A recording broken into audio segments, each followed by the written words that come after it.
সুবহানাল্লাহ আলহামদুলিল্লাহ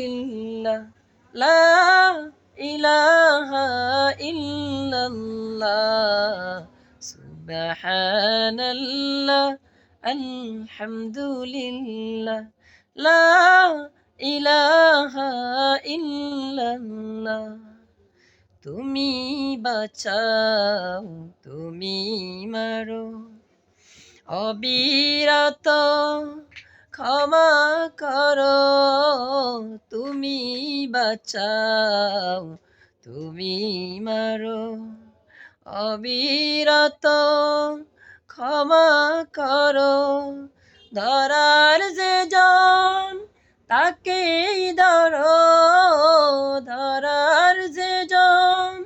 তাকেই ধরো তোমার মুঠোয় সবই আল্লাহ সুবহানাল্লাহ আলহামদুলিল্লাহ